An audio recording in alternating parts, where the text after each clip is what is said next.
fetal, gestação de alto risco. E a nossa conversa hoje aqui, nesses próximos minutos, vai ser muito em função de algumas dicas que, poderia assim dizer, dicas para otimizar os recursos que são disponíveis de um aparelho para que a gente faça o estudo Doppler.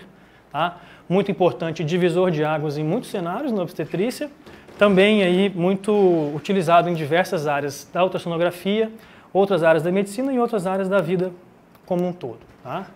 Doppler, todos sabem, às vezes há alguma diferença de como pronunciar o nome do Doppler, né? Mas Doppler nada mais é do que o sobrenome, né, desse físico austríaco, físico matemático austríaco que viveu no Império Austro-Húngaro, né, e publicou lá sua tese no ano de 1842 na cidade que hoje é a cidade de Praga, né, capital da República Tcheca. E quando Doppler, Christian Andreas Johann Doppler, alguns chamam de Doppler, né, esse é o sobrenome dele, por isso tem que ser escrito com letra maiúscula, D e 2 P's, né? Ele era um físico e o que ele demonstrou lá foi basicamente a principal tese daquelas todas apresentadas por ele, que foi o comportamento das estrelas e um comportamento binário das estrelas, né? Essa foi praticamente a terminologia usada por ele no título da tese que ele apresentou lá em 42. Né? E o que ele mostrou, o que ele demonstrou? Né? Ele demonstrou que um observador estático aqui na Terra, utilizando, por exemplo, um telescópio, ele enxergava as estrelas de maneira diferente a depender do comportamento dessas estrelas. Basicamente, a depender da movimentação desses corpos estelares. Então, ele, como observador aqui estático na Terra, ele observava as estrelas e aquela movimentação das estrelas trazia até ele informações diferentes, dependendo de como que essas estrelas se movimentavam na direção dele, se movimentavam se afastando dele. Então ele chegou à conclusão, através de inúmeros estudos, que havia diferença de frequências emitidas por corpos em movimento. Frequência de som, frequência de luz. Ele que era físico. Hoje, a metodologia do efeito por ele descrito, que levou a denominação de efeito Doppler ou Doppler, é utilizada em muitas áreas, como por exemplo na aviação. Tá? E a gente estudou isso, fique à vontade. A gente estudou isso, por exemplo, lá na graduação, ou melhor dizendo, antes da graduação, para entrar num vestibular de medicina, quando estudamos ótica, acústica, né? A gente tem aquele famosíssimo exemplo, né, do menininho, das crianças que estão ouvindo a sirene de uma ambulância e dependendo de como essa ambulância se movimenta, se aproximando dessas crianças ou se afastando das crianças, né, esse som era ouvido, era percebido de maneira diferente por elas, crianças, que eram observadores estáticos, que desempenhavam o papel do telescópio do Doppler lá quando ele propôs lá os estudos dele na tese dele. E quando o motorista da ambulância está ouvindo a sirene da ambulância, ele a ouve de maneira sempre contínua. Por quê? Porque para ele, motorista da ambulância, a sirene não está em movimento. Aquele corpo que está emitindo o som não está em movimento para ele, motorista da ambulância. Porém, para os observadores estáticos, há essa diferença. Quando se aproxima do observador, a frequência do som aumenta, é maior. E quando esse objeto que está emitindo o som se afasta do observador, a frequência do som diminui, é uma frequência menor. E o efeito Doppler traz mais ou menos algum sentido em termos matemáticos de se calcular essa diferença de frequência que há nesses objetos em movimento. Tá? Então essa aí é o slide traz um exemplozinho clássico, né, de como se aproximando a frequência é maior, se afastando a frequência diminui. E aí isso tem esse exemplo clássico, né, das crianças que ouvem lá de maneira diferente a sirene, conforme ela se aproxima, conforme ela se afasta. Tá? E isso foi proposto por ele, foi criado aí o chamado efeito Doppler ou Doppler. Tá? E isso foi trazido para a medicina, foi trazido para a ultrassonografia, de modo que a gente aplica isso de uma maneira quase que diária, rotineira, principalmente em áreas como, por exemplo, a obstetrícia. Tá? E ele chegou à conclusão, portanto, que era a variação de frequência de um som refletido por um objeto em movimento.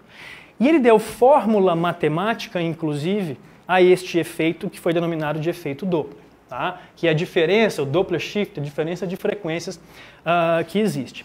E a gente, no nosso dia a dia, por mais que dentro da ultrassonografia a gente utilize Doppler rotineiramente, o obstetra, ou inclusive aquele médico generalista que não é obstetra, mas que faz pré-natal, ou que se lembra da época da graduação, nos idos do centro obstétrico, já fazia Doppler. Porém, este tipo de Doppler, tá? O Doppler chamado de Doppler de emissão contínua, que tem, né, uma característica de não ser possível que haja uma seleção da amostra, que é uma característica bastante específica do método ultrassonografia, tá? E das diferentes metodologias Doppler aplicáveis à ultrassonografia.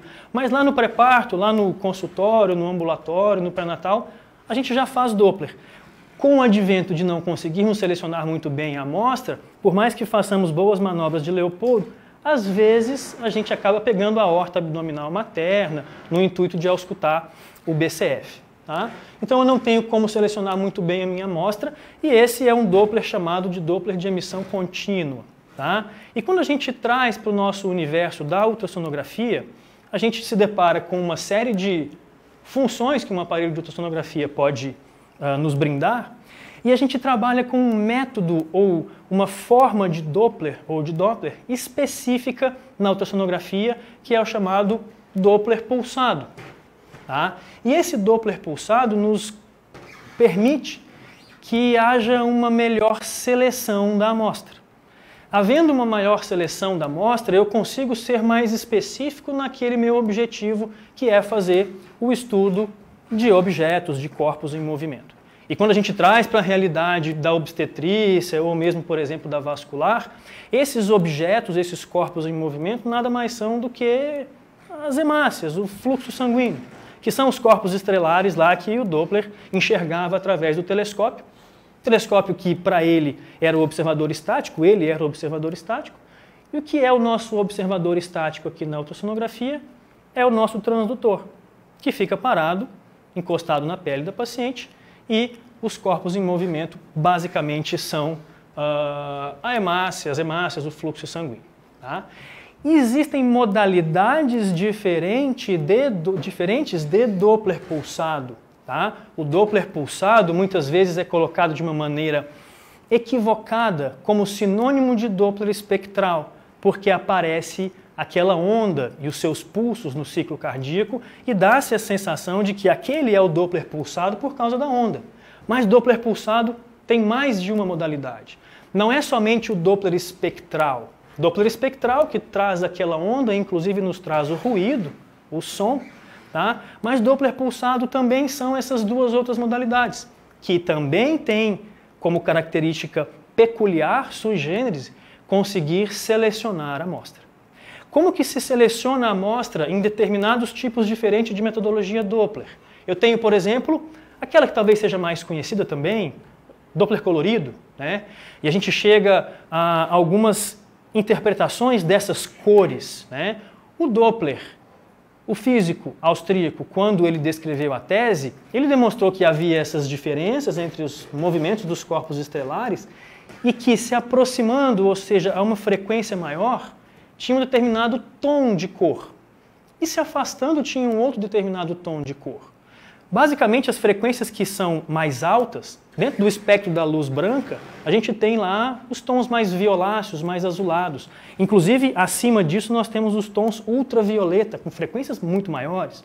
Enquanto que do outro lado do espectro, da luz branca, num arco-íris, por exemplo, a gente tem lá as menores frequências, como os tons avermelhados, abaixo das quais nós temos o infravermelho, inclusive.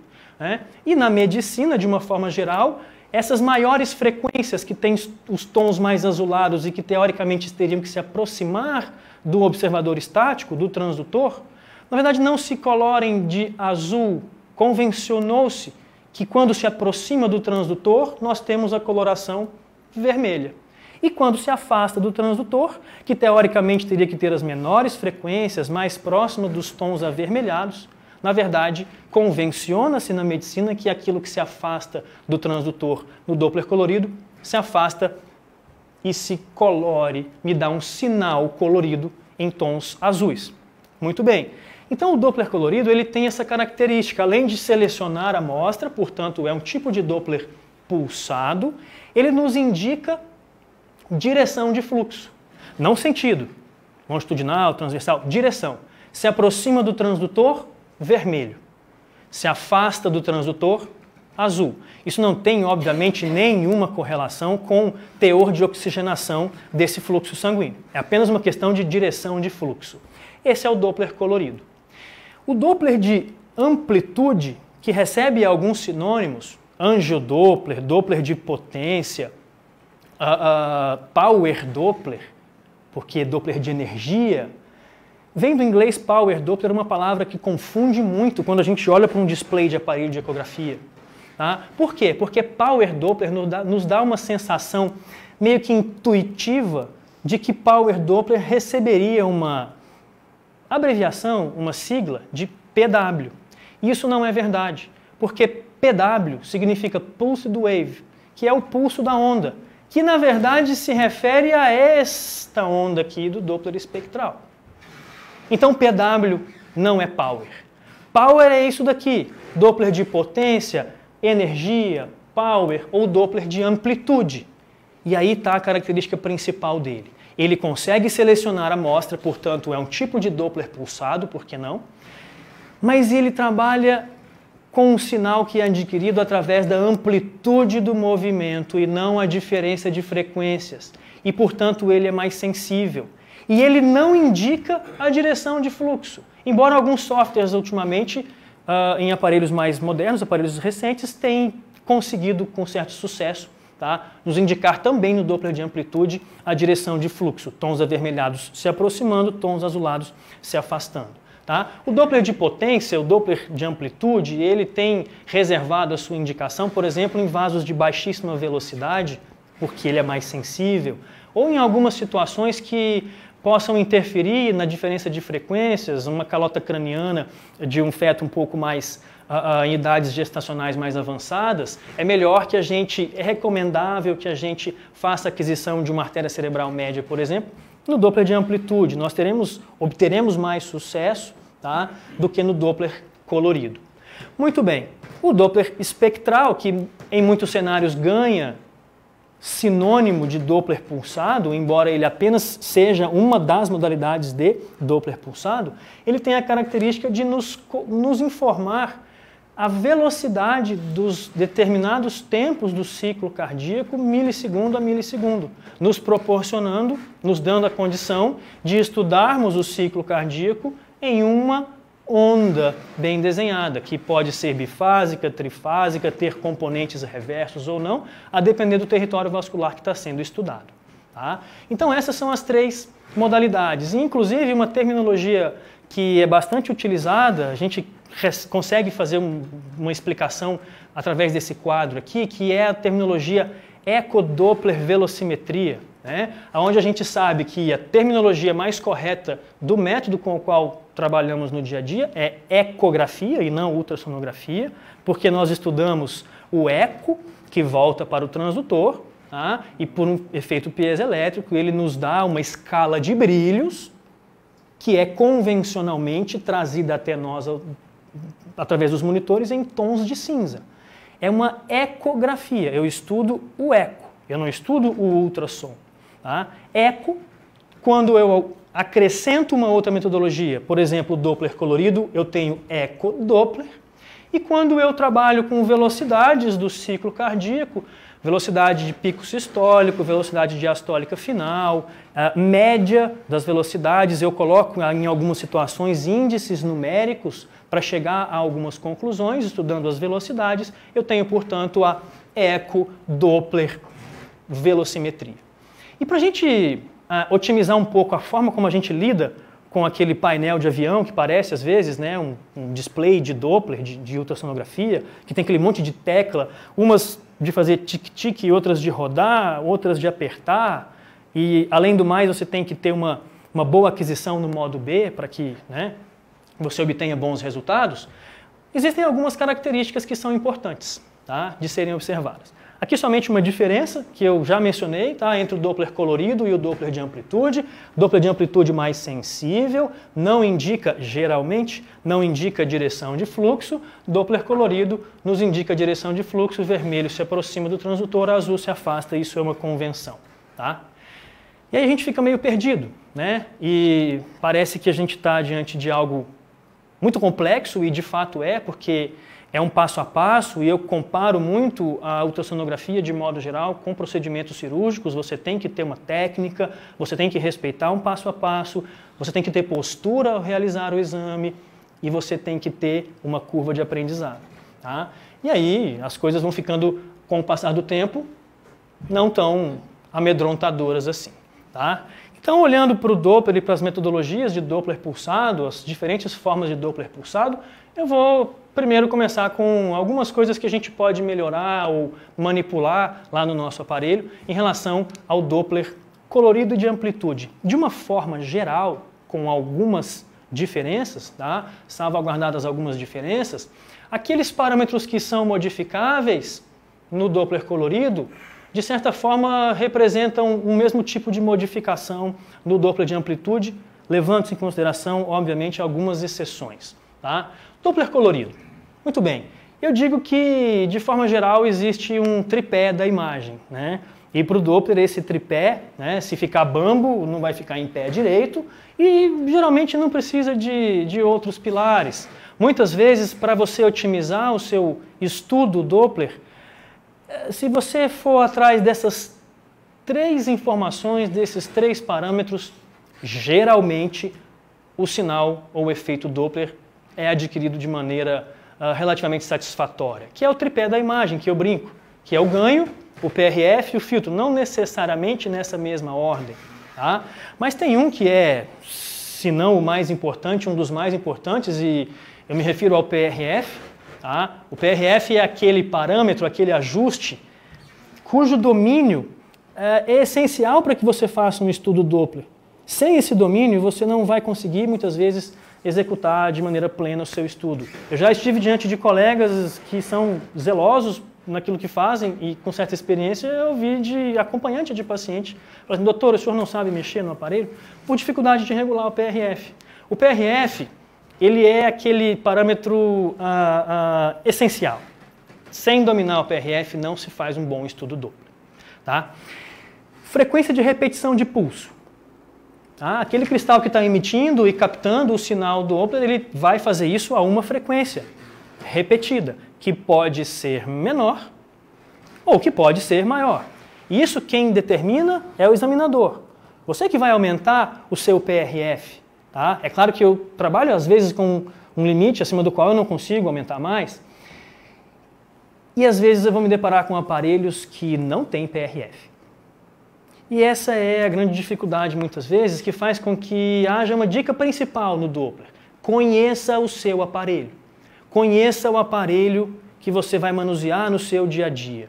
Tá? Às vezes no curso aqui da escola são poucos dias e você volta para a sua realidade e o aparelho é completamente diferente. Portanto, pegue o manual do aparelho, pega uma manhã e dá uma fuçada no manual, vai lá direto no aparelho, tenta executar algumas mudanças e observar que tipo de diferença de interpretação de sinal ela vai te dar. O PRF, frequência de repetição de pulso, em alguns aparelhos está escrito assim, ó, escala. Somente isso, escala. Escala de quê? Escala de velocidade. Ou às vezes está escrito apenas velocidade. Então isso são truques e armadilhas que a gente tem que ficar muito atento. Agora, como é que funciona esse parâmetro físico de uma maneira geral, para uniformizar o que é o PRF? Tá? Claro, a gente tem que usar alguns recursos e algumas comparações didáticas para conseguir entender o que significaria o PRF. Já usei vários, tá? Eu tenho gostado muito de usar ultimamente o tamanho da altura de um muro para você pular de um lugar para o outro. Tá? Então, se você tem um muro mediano, por assim dizer, uma altura intermediária, para você transpor essa barreira, transpor esse muro e chegar do lado de lá, você tem que ter um certo impulso, uma escala de velocidades mais alta. Você tem que tomar a distância e vir correndo a uma velocidade maior. Se você vier correndo a uma velocidade maior, você consegue transpor essa barreira sem maiores dificuldades. Mas se você estiver muito lento, você pode tentar transpor essa barreira e tropeçar, cair, ficar preso ali em cima do muro e, de certa forma, dar um sinal ambíguo. Ter uma certa ambiguidade naquela tentativa que você está fazendo de transpor de um lugar para o outro. Mas esse muro pode ter alturas diferentes.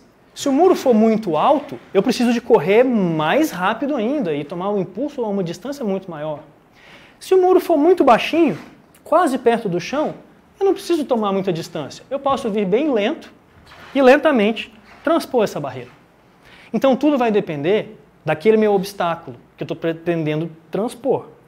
Tudo vai depender da velocidade do fluxo no interior do vaso. Ele que vai me ditar as regras de quão alto ou baixo vai ser o meu PRF, a minha frequência de repetição de pulsos. Se eu tiver uma velocidade muito alta em determinado vaso que eu pretendo estudar, eu preciso de correr mais. Eu preciso de ter uma velocidade maior. Eu preciso de um impulso maior, de uma distância maior. Portanto, quanto maior a velocidade do meu vaso, maior tem que ser o meu PRF. Se o meu PRF estiver baixo, eu não vou conseguir transpor essa barreira. Ou eu vou transpor essa barreira com mais dificuldade e eu vou gerar aquilo que a gente chama de sinal ambíguo. Ao passo que um murinho bem baixinho, uma canaleta praticamente, eu não preciso correr tanto, eu vou ser bem lento. O meu PRF pode ser baixo em vasos de baixa velocidade. Inclusive, se eu tomar muita distância, se eu puser um PRF muito alto, por um murinho muito baixinho, eu corro o risco de nem perceber, de nem notar a existência daquele obstáculo. Ou seja, se o meu PRF for anormalmente alto para a velocidade do meu vaso, eu posso nem obter sinal ou efeito Doppler. Então tudo depende do muro, tudo depende do vaso, tudo depende da velocidade do fluxo. E não preciso decorar a velocidade de fluxo de vaso nenhum. Tá? Isso funciona mais ou menos igual dirigir carro com câmbio manual. Né? Eu sei a hora de evoluir para uma terceira marcha, para uma quarta. Se eu estou na rodovia, eu vou andar de quinta marcha. Se eu estiver diante de uma esquina, de uma lombada, eu vou frear, eu vou reduzir, eu vou jogar para a segunda. Eu não preciso ficar decorando qual que é o valor da velocidade de cada via. Isso é bom para quem não quer tomar multa, claro. Mas passa a ser automático. Por quê? Porque se você estiver trabalhando a um PRF mais baixo do que o necessário, você vai obter um sinal ambíguo. Tá? Uma ambiguidade de sinal que é um artefato do efeito Doppler, que é o chamado aliasing. Tá? Pronunciando-se como escreve, é aliasing. Né? E o aliasing ele dá esse brilho mosaico intenso de cores que não se sabe direito se está azul, se está vermelho, está cintilante, porque o PRF está abaixo para a velocidade daquele vaso. Eu tive que transpor um muro e eu vim muito devagarzinho, bati a perna no muro, tentei passar, não consegui, passei. Mas passei daquele jeito, né? Sinal ambíguo.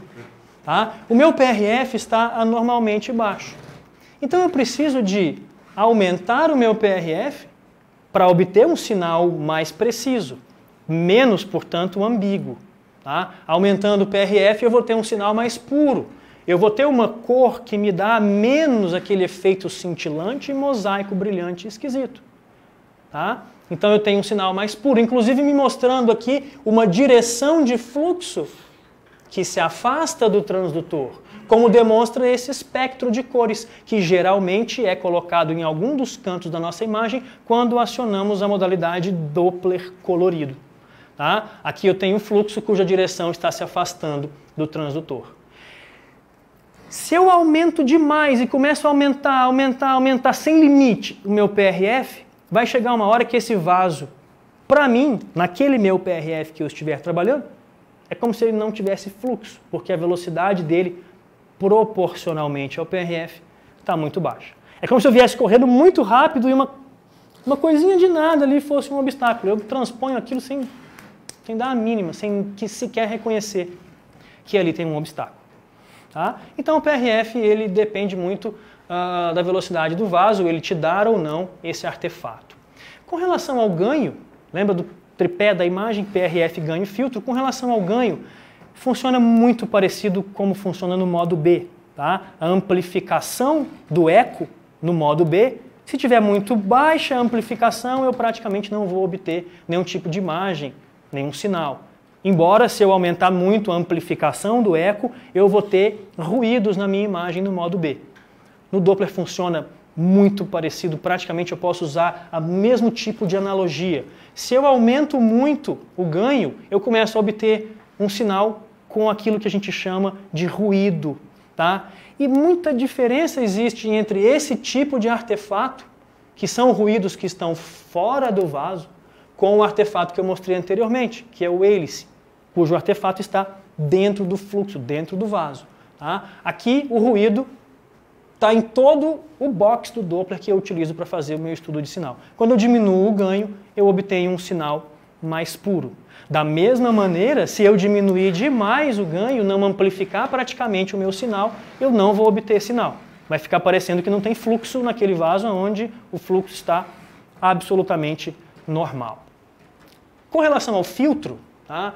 O filtro ele é utilizado, na verdade ele tem um nome que é o All Motion Filter, né? Que é o filtro de movimentação da parede dos vasos. Tá? Porque se o efeito Doppler trabalha com a diferença de frequências refletida pelos objetos em movimento, tudo que tiver movimento, teoricamente, tem a capacidade de me dar efeito, sinal ou efeito Doppler. É assim com o líquido amniótico, por exemplo. Às vezes o líquido amniótico, dependendo do PRF com o qual você trabalha, ele colore, ele coloca um sinal ali que te confunde um pouquinho na imagem. Parede de vaso também movimenta. Parede de vaso movimenta como eu tenho um fluxo no interior daquele vaso que está se movimentando. Só que a movimentação da parede do vaso é uma movimentação a velocidades menores, velocidades mais baixas. Porém, essas velocidades mais baixas, dependendo do cenário, elas podem interferir no meu estudo. Tá? Em obstetrícia, praticamente, a gente vai utilizar o filtro um pouco mais alto, ou vamos trabalhar bastante com a interpretação e o olhar para o filtro, principalmente no eco fetal. Tá? O eco fetal trabalha com paredes de vasos que se movimentam a uma velocidade mais alta. Que paredes de vasos são essas? O ventrículo, o átrio, os septos, as valvas. Tá? Então, aquela velocidade daquelas estruturas interferem sobremaneira no meu estudo, no eco fetal.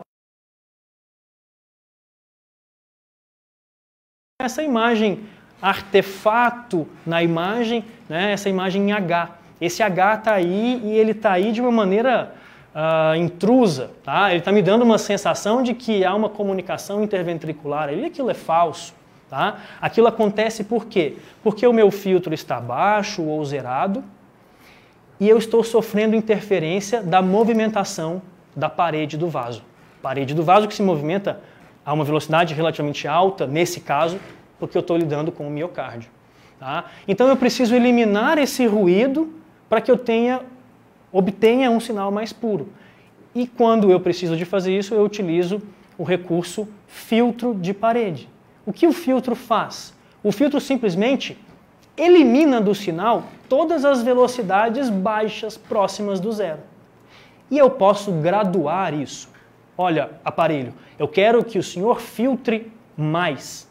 Agora eu quero que o senhor filtre mais ainda. Ou seja, eu estou pedindo para que o aparelho elimine os sinais de baixinhas velocidades, um pouco mais altas ainda, até chegar no momento onde eu quero, que é obter, no caso, por exemplo, desse exemplo que eu dei, um sinal da dupla fita ou dupla coluna, sem interferência de imagens artefatadas em H. Tá? Então esse aqui é o filtro do Doppler colorido. Então PRF, ganho e filtro geralmente te conseguem fazer com que você obtenha um sinal interpretável. E aí outras mudanças podem ser, claro, necessárias, mas esse tripé ajuda bastante. Tá? PRF, ganho e filtro no Doppler colorido.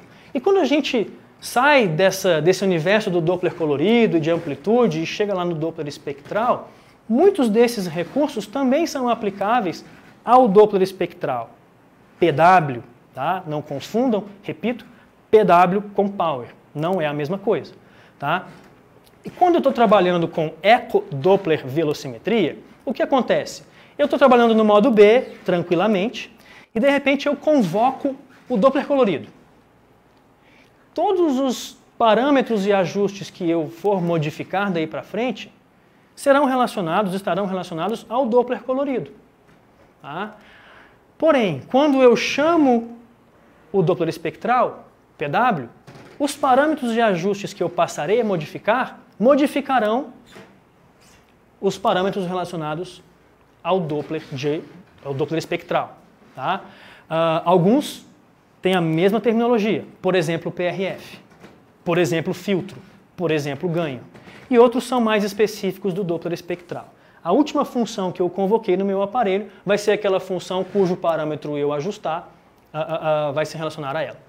Quando a gente trabalha com o espectro, existe uma dica bastante direta, que é trabalhar com o espectro de duas formas. Padronizando a forma como eu coloco um espectro de Doppler no meu exame, no meu resultado, na minha documentação. Eu preciso trabalhar esse espectro na vertical e preciso trabalhar também na horizontal. A gente vai ver como é que a gente faz isso. Veja, eu obtenho um espectro. Legal, tem um monte de onda aqui, isso me parece ser artéria umbilical, eu não sei. Vamos tentar entender como que a gente trabalha na vertical e na horizontal. Primeiro, na vertical. Vejam, tinha uma época que a gente não tinha muita câmera digital, né? E tinha aqueles filmes, né, de 12, 24, 36 poses que depois eram revelados, né? Às vezes você pedia para alguém tirar uma foto sua e não sabia como é que ia ficar. Quando vinha lá revelado, você ia lá olhar para a foto, estava lá da metade do seu queixo para cima, você ocupando 1/10 da foto, o resto um céu, assim, né? Sem nem identificar onde você está. É mais ou menos isso. Olha o tanto de display que eu estou desperdiçando aqui, tá? E eu poderia otimizar isso daqui trabalhando na vertical. E se vocês bem observarem, tem uma escalinha numérica lá, ó. E essa escalinha numérica, inclusive, com a medida em centímetros por segundo, é uma escala de velocidades. Escala de velocidade, no ecografês, em Doppler, tem o mesmo significado que PRF. Tá? Então vale da mesma maneira. Eu preciso trabalhar com PRFs altos, a depender de quão alta é a velocidade do fluxo no vaso que eu estou pretendendo estudar. Então vejam só, isso aqui são meus amigos mexicanos, o Pedro, o Bernardo e o Oscar.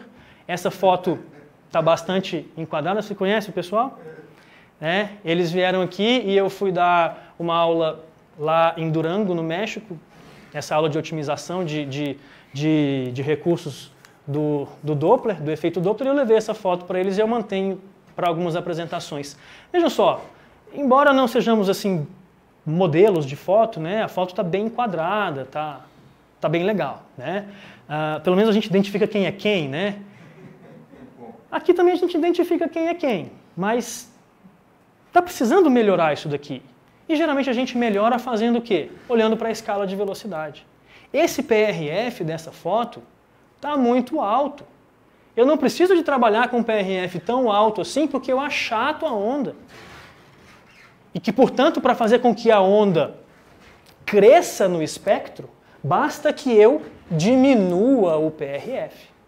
Quando eu faço isso, eu estou obedecendo a regras e padrões internacionais de documentação do meu estudo Doppler.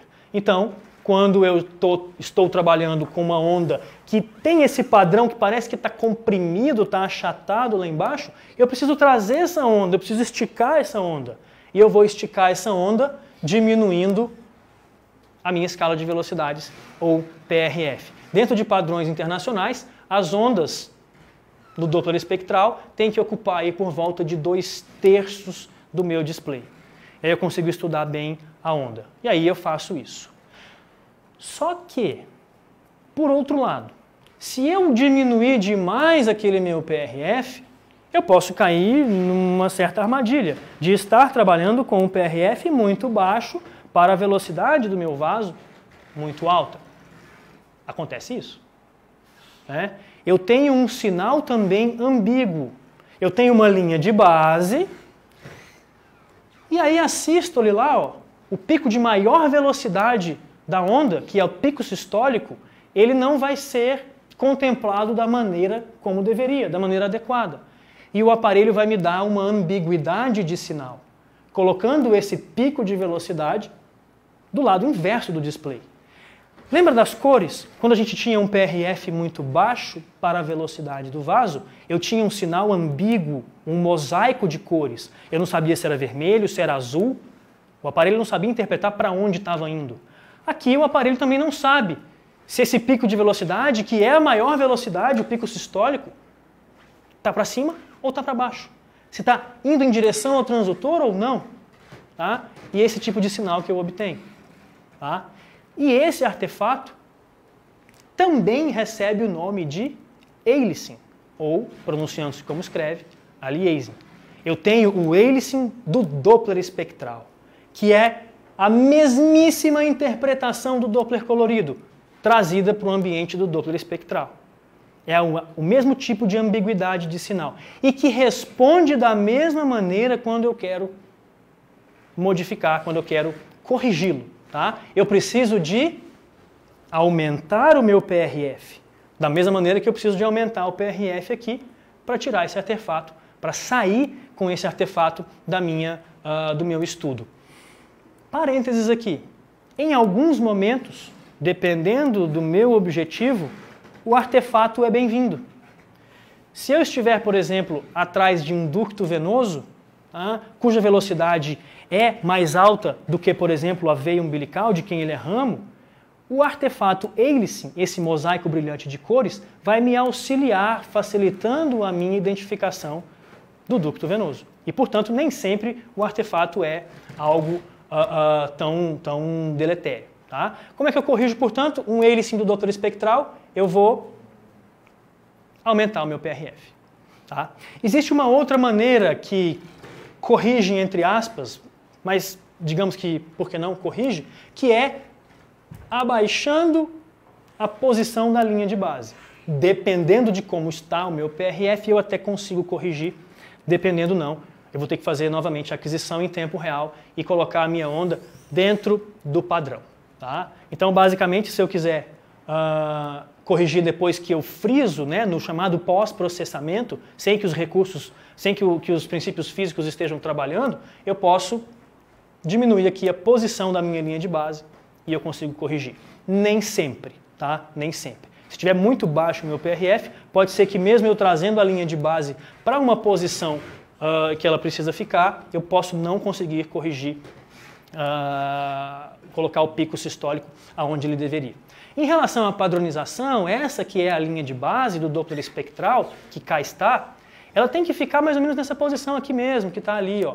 20%, 1/3 da altura ali no display. Ela não pode colar no rodapé, tá? Porque existem algumas situações em que o componente reverso vai ser necessário aparecer e que eu estude esse componente reverso, portanto eu tenho que deixar aquela linha de base não colada lá no rodapé. Ela tem que estar um pouquinho acima, tá? Mas também não precisa estar lá em cima, na metade do display, não há essa necessidade. Dependendo da direção do fluxo do vaso que eu estou estudando, eu vou ter que jogar essa linha de base lá para cima. No final da apresentação, eu vou chegar lá. Tá? Com relação a estudar o display, o espectro de ondas, de uma maneira a olhar para o componente horizontal, a gente também tem que respeitar algumas regras para padronizar o nosso estudo. Tá? Eu não preciso disso aqui, ó. 1, 2, 3, 4, 5, 6, 7, 8, 9, sei lá quantas. Não há necessidade de tanta onda assim. Tá? Existe uma única situação na obstetrícia que eu preciso de trabalhar com mais de 10 ondas, que é na suspeita de arritmias cardíacas fetais. Do contrário, eu não preciso desse tanto de onda, porque esse tanto de onda vai fazer com que os modelos aqui fiquem... é difícil de você principalmente identificar quem? O componente diastólico da onda, porque vai ficar tudo apertado, tudo espremido. Eu não preciso desse tanto de onda no meu espectro. E para isso eu vou trabalhar com um outro tipo de velocidade. Não mais a escala de velocidades, que é o PRF na vertical. Eu vou trabalhar com a chamada velocidade de varredura, que é horizontal. É mais ou menos a mesma analogia da cardiotocografia, do eletrocardiograma, né, tem uma velocidade com que aquele papel corre. Se você correr uma velocidade maior, você vai ter um tipo de desenho, sinal diferente. Se correr uma velocidade menor, outro tipo de interpretação. Tá? Então, basicamente, essa velocidade, que é a chamada velocidade de varredura, que na maioria dos aparelhos aparece em inglês, sweep speed, velocidade de varredura, é que dá o tom de quantas ondas eu vou precisar colocar no meu estudo. E mais uma vez, de novo, eu não preciso decorar valores de velocidade na escala. Tá? Depende. Se eu estiver na uterina, eu tenho uma frequência cardíaca. Se eu saio da uterina e vou para a umbilical, dobrou a minha frequência cardíaca em questão de segundos. Eu estava na materna, vim para a fetal. Então, é muito mais interessante entendermos quantas ondas é preciso colocar no display. De modo geral, entre 4 e 8 ondas está absolutamente suficiente. 5, 6 ondas é mais do que o suficiente. Menos do que 3 não é bom, porque para fazer, por exemplo, cálculos, eu preciso de no mínimo 3 ondas simétricas consecutivas. Tá? E eu acabei de mencionar mais do que 10 só em algumas situações de exceção. Tá? Então a velocidade de varredura tem esse caráter. Não aparece aqui no slide, mas se vocês tiverem a curiosidade de olharem no aparelho, exames que vocês eventualmente já fizeram, tem uma escalinha lá embaixo que é o seguinte, é um tracinho, pontinho, pontinho, pontinho, tracinho. Pontinho, pontinho, pontinho, tracinho. Entre um tracinho e outro tem 1 segundo. E é assim que o aparelho conta a frequência cardíaca automaticamente. Quantas sístoles tem em 1 segundo? E ele põe lá, 143. Esse 1 segundo pode ocupar um espacinho ou pode ocupar um espação. Depende da velocidade como o display passa, como o display varre. Então eu posso transformar um estudo de um fluxo na tricúspide no primeiro trimestre, onde eu olho para esse componente sistólico, diastólico, tudo muito apertadinho, e eu consigo trabalhar, estudar, interpretar melhor cada componente do ciclo cardíaco na minha onda, melhorando, mudando a velocidade de varredura. Tá? E, claro, Doppler tem muito mais coisa e a gente dá algumas dicas, principalmente relacionadas ao PRF, filtro, ganho, a questão vertical e horizontal, mas tem algumas coisas que fogem um pouquinho desses parâmetros que eu mencionei, mas que a gente não pode se esquecer de forma nenhuma. Tá?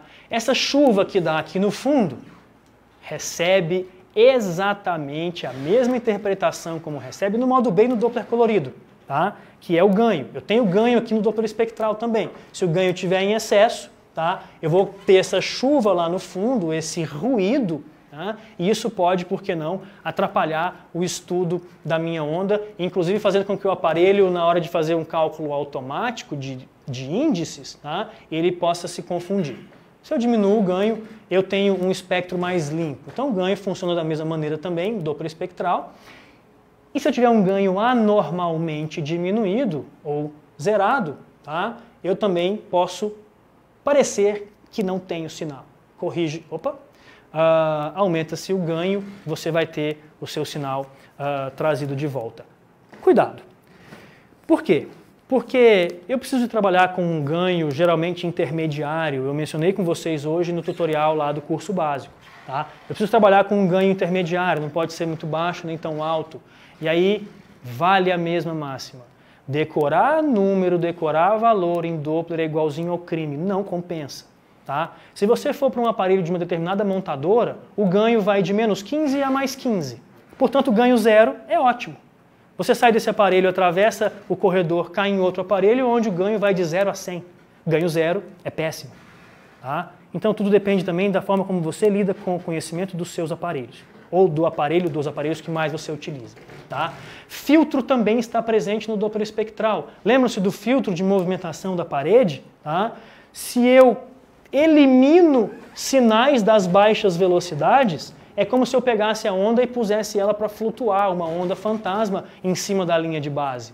Isso aqui aconteceu, uma falsa diástole zero na artéria umbilical, aconteceu porque o meu filtro está anormalmente alto e, portanto, eu filtrei, eu eliminei muitas baixas velocidades do meu display. trazendo essa sensação de onda flutuante. Isso acontece inclusive no ruído. Tá? O ruído no Doppler espectral, quando você aumenta muito o filtro, ele também muda, tá? Porque o ruído também é eliminado na diástole, no componente de velocidades menores, onde eu teria que eliminar só a interferência do filtro de parede. Tá? Da movimentação da parede, melhor dizendo. Então, dependendo de como que está esse meu filtro, eu vou eliminar falsamente o componente de menor velocidade, que é o componente diastólico. Filtros mais baixos eliminam menos baixas velocidades. Filtros intermediários vão eliminando cada vez mais baixas velocidades. Filtros altos eliminam muito baixas velocidades. Geralmente, em obstetrícia, de uma forma geral, na aquisição Doppler básica na obstetrícia, que são os 5 vasos básicos, as 2 uterinas, a umbilical, cerebral, médio e ducto venoso, não há necessidade alguma de trabalhar com filtros altos, e o filtro pode ser o menor possível. Tá? No eco fetal, eu preciso trabalhar com filtros mais altos para evitar alguns artefatos e algumas mal interpretações. Tá?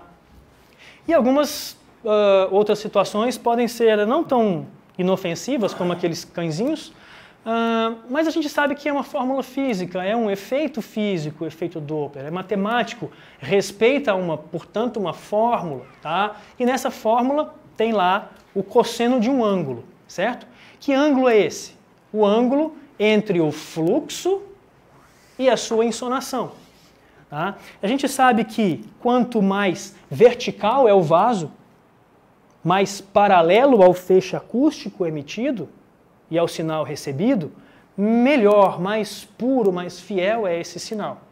Tá? Por quê? Porque na fórmula eu tenho lá o cosseno de um ângulo e quando eu tenho um vaso vertical, esse ângulo vai ser de 0 ou praticamente 0, cujo cosseno é 1.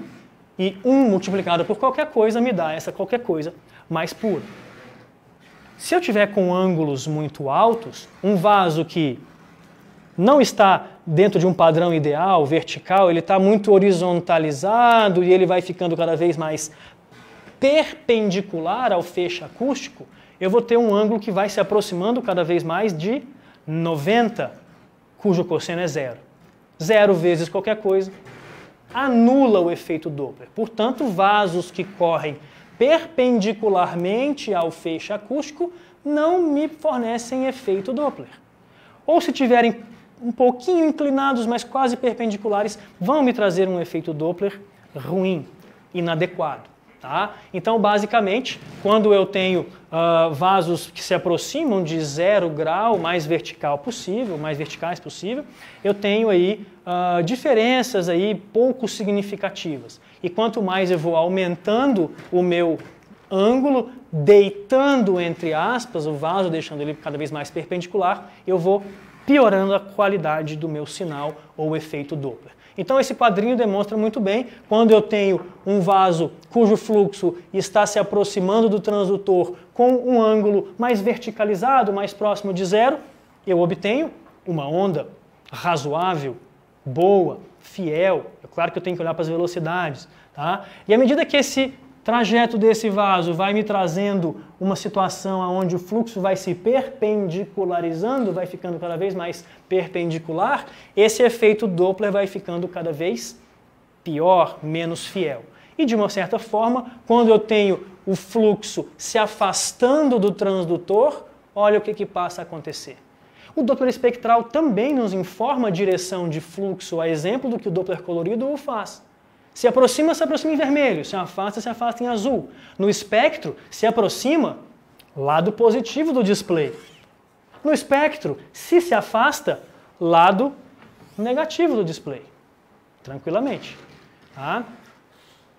Quando eu tenho vasos mais perpendiculares, eu vou não ter efeito Doppler ou ter um efeito Doppler muito prejudicado, me dando, por exemplo, esse artefato famoso, que é um artefato em espelho. Tá? O transdutor não consegue reconhecer se aquela hemácia está se aproximando ou está se afastando, porque o movimento dela, embora ele reconheça que existe, não está dando tanta segurança se ela está vindo ou se ela está indo, porque ela não vem de frente, ela não vai de frente. É um movimento muito sutil para ele reconhecer, e ele não sabe se está vindo, ele não sabe se está indo. Ele produz essa imagem artefatada, imagem em espelho ou artefato em espelho. Para eu resolver isso, não tem botão no aparelho, não tem tecla que eu aperte, rode ou faça tique-tique. Eu somente modifico isso verdadeiramente corrigindo o ângulo. Como que se corrige ângulo? Desfrisa e faz a aquisição do vaso novamente. É mudando a mão, é mudando de onde o vaso vem. Como você consegue insoná-lo para que ele venha de uma maneira na imagem mais vertical possível e você obtenha, portanto, um sinal ou efeito Doppler mais fiel, cada vez melhor. Para a gente caminhar para o final, existem algumas situações também que a gente precisa prestar bastante atenção quando a gente vai fazer um estudo Doppler, que é, no PW, no Doppler espectral, o chamado volume de amostra, ou sample size, sample volume, size gate, recebe um monte de nomenclatura diferente, tá? Que é aquele sinalzinho de igual que eu mostrei para vocês hoje no tutorial, para fazer lá a frequência cardíaca, por exemplo. Tá? Esse gate, esse volume de amostra, eu posso manipular a sua espessura.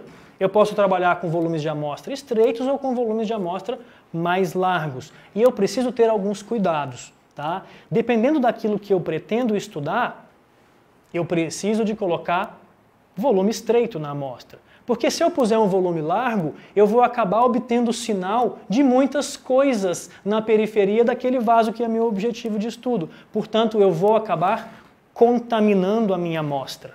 Isso é um exemplo clássico disso, é o ducto venoso. O ducto venoso é muito fino, muito delgado, e se eu utilizo um gate muito largo, geralmente mais largo do que 1 milímetro, já é considerado largo para o ducto venoso, eu começo a pegar a suprahepática, pego a veia cava, pego a umbilical, começo a pegar tudo na periferia. Porque isso, embora seja um sinal de igual, é tridimensional aqui a forma como ele trabalha. Porém, dependendo daquilo que eu quero estudar, eu preciso de gates mais largos. Quando eu quero estudar, por exemplo, um ritmo cardíaco, onde eu preciso entender como que está funcionando o fluxo na aorta e, ao mesmo tempo, na veia cava inferior, lá no abdômen fetal. Eu posso precisar de fazer esse volume de amostra de uma maneira mais larga, fazendo um estudo ao mesmo tempo de um vaso e de outro vaso. Tá? Mas, por exemplo, no ducto venoso, quando eu preciso de olhar muito bem para tal da onda A do ducto venoso, eu não posso ter nenhum tipo de contaminação, senão eu vou falsear o meu resultado, a minha interpretação. Esse é um exemplo clássico. Aqui eu tenho uma onda A verdadeiramente reversa, tá? E aqui eu tenho uma contaminação com a hepática. Por que eu sei que está contaminado? Porque esse componente reverso, ele existe, porém eu também tenho, neste mesmo tempo cardíaco, que é o momento da contração do átrio, um sinal que não está reverso. Isso não acontece. No ducto venoso patológico, quando há onda A reversa, ela é puramente reversa, como está ali no quadro superior. Tá? Existem outras maneiras também de se interpretar o ritmo cardíaco, onde eu preciso de gates mais largos. Tá? Por exemplo, no estudo do fluxo mitro-aórtico ou aortomitral, onde eu posso precisar de olhar a contração do átrio e a contração do ventrículo simultaneamente para que eu obtenha aí uma análise refinada de um ritmo cardíaco ou de uma atividade cardíaca rítmica ou apresentando algum tipo de arritmia. Tá? Situações que a gente não recomenda que sejam utilizadas. Triplex ou simultâneo. Não comecem fazendo Doppler se apegando a isso. Tá? Eco-Doppler velocimetria. Quanto mais funções você exige do seu equipamento, mais ele vai tentar te entregar alguma coisa. E é muito provável que ele te entregue, no final do processo, um espectro de baixa qualidade. Tá? O que é o triplex, o que é o simultâneo? É quando você quer fazer um estudo com um espectro e, simultaneamente, ao mesmo tempo, você fazer com que o equipamento te dê em tempo real o que está acontecendo aqui em cima. Tá? Isso no começo da curva de aprendizado é relativamente comum que o examinador queira fazer esse simultâneo, principalmente em obstetrícia, para evitar que o feto mexa e ele se perca. Tá? Mas é só voltar, pegar de novo e ter a paciência necessária de início de curva de aprendizado, sem problema algum. Tá? Se você trabalha com tudo ao mesmo tempo, o famoso triplex, e triplex dá problema, não é só aqui, né? Prende até gente graúda, é como se você quisesse mascar chiclete e descer a escada. Você vai morder a língua ou vai tropeçar, não tenha dúvida. Se você não parar de mascar e for descer, subir é mais fácil. Escada é uma exceção, né? Subir a escada é mais fácil que descer, você vai meio que de olho fechado.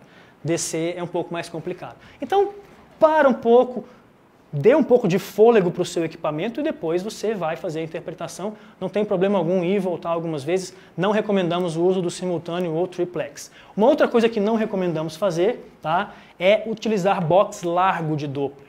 Tá? Não há necessidade. O que é o Doppler lá dentro do transdutor? Para que a gente tenha uma ideia caminhando para o final. Tá? Eu tenho o modo B e eu tenho a placa de Doppler. Está tudo acoplado lá dentro, você não vê que são coisas diferentes. E você recebe uma enganação, por assim dizer, né, da imagem, que é algo que se sobrepõe aqui. O efeito Doppler se sobrepõe à imagem em modo B e você é muito bem enganado como se aquilo fosse a mesma coisa. Tá? E não é. Os cristais que captam o efeito Doppler, quanto mais cristais você utilizar, ou seja, quanto mais largo for o seu box, essa caixa, mais você vai exigir do aparelho. Portanto, se você quer ir no polígono de Willis, faça uma boa aquisição no modo B, que é o princípio do Doppler, primeiro um bom modo B, e você vai exatamente aonde você quer, com um box estreito, que vai te refinar o seu sinal. E não vai ficar aquela sensação de slow motion, porque o frames per second está baixo. Vai te dar uma atualização em tempo real, de modo que você consegue entender que aquilo é um fluxo. Tá? Então, box estreito, o mais estreito possível para o seu estudo. Tá? Não preciso de box largo para ir no polígono, não preciso de sonar, botar Doppler no crânio inteiro do feto, mais no cordão umbilical que está aqui fora. Não preciso disso. Tá? E muito cuidado com direção de fluxo. Espectro de cores aparece no Doppler colorido. Tá? Então, quando a gente está olhando para isso daqui, a gente está entendendo que o que está vermelho se aproxima, o que está em azul se afasta. O que o protocolo de Doppler em obstetrícia da ISUOG recomenda? Não façamos inversão na imagem. Tá? Se você está trabalhando com o vermelho para cima, é vermelho para cima, e o azul para baixo é azul para baixo. Não invertamos. E também isso vale para quem? Para o Doppler espectral. Se você está fazendo a aquisição de um vaso cujo fluxo se afasta do transdutor, o correto seria colocar a linha de base mais acima e interpretar o seu fluxo para baixo, mostrando para você, examinador, que aquele fluxo está se afastando do transdutor, te dando, portanto, uma informação que ele é capaz de te dar, o Doppler espectral, direção de fluxo.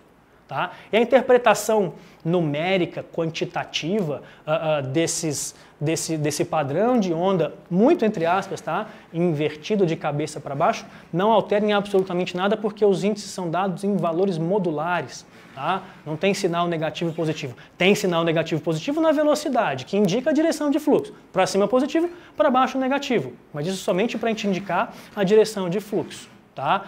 Quando você está trabalhando com uma velocidade sistólica de artéria cerebral média, você não vai chegar ao ponto de interpretar que ela está com uma velocidade negativa de 54 centímetros por segundo. Não. Tá? É somente uma questão de direção de fluxo. Para aqueles que não sabiam, tá? O guideline da ISUOG recomenda que a gente evite inverter a onda também no Doppler espectral. Tá? E o último slide mostrando aí que tem dados aí norte-americanos e nos Estados Unidos, tanto o physician, o médico, quanto o sonographer, né, o não médico, executam exames aí de ultrassonografia todos os dias. E que 94% das pessoas que trabalham com ultrassonografia todos os dias nos Estados Unidos nunca encostaram em um manual de aparelho de ultrassonografia. Mensagem: conheça o aparelho de vocês, dê uma fuçada no manual, tá? De preferência que você consiga executar bem e dominar bem as funções que o seu aparelho te demonstra ali, onde que está determinado botão, onde está determinada função, para que você não vá aprendendo as coisas de orelhada. Tá? Obrigado pela atenção e pela paciência aí. Desculpa o falatório. Muito boa. Se tiverem alguma dúvida, por favor, estou à disposição. E se tiver alguma coisa também, Diegão, da internet.